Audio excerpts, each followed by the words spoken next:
Hello. Aray ko. Kamusta kayo guys? Hi guys.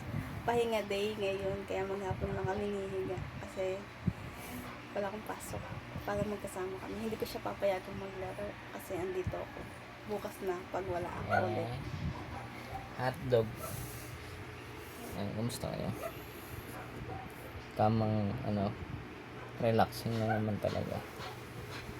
Ang tamang higa lang. Surf. Tamang sa social media. Kamusta kayo guys? Ayun, si Miss Kwakwa. Ayun, magaling na. Wala na siyang boils. Magaling na. Ginamot ko kasi.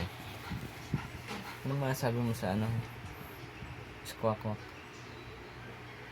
Anong masasabi mo sa kanila? Miss Kwakwa. Hi guys. Thank you sa kanya kasi ginagamot niya lalo pag may nararamdaman ako. Kahit inaaway ko yan. Kahit Aray ka. naiinis kasi ako dyan minsan pero mahal na mahal ko yan. Ganun dapat. Diba? Medyo maganda yung gising natin.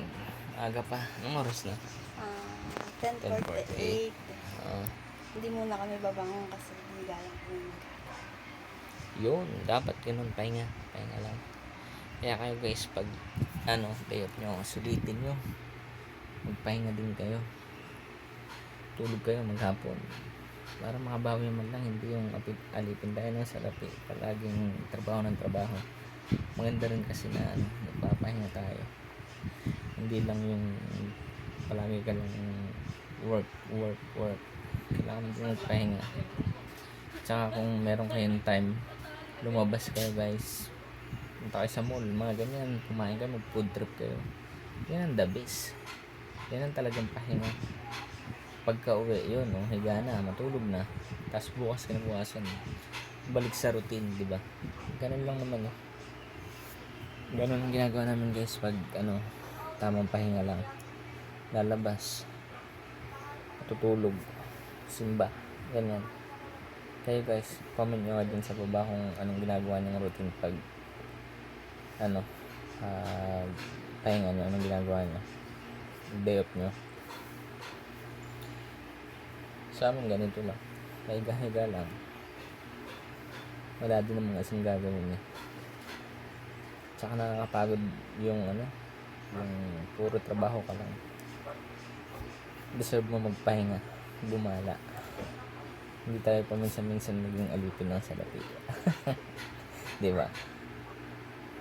Tama ba ako? Correct. Kung saan naman po tawag dito, kung saan nakakaabot yung video namin, paki-comment nyo nga dyan kung taga saan kayo, nang may shoutout naman namin kayo guys. Huwag nyo kalimutang pindutin yung subscribe button tsaka yung notification bell para tulong nyo na rin ba. Yun lang po masasabi ko. So guys, yun lang masasabi ko. Paalam na. Paalam ka na, Miss Papa. Bye!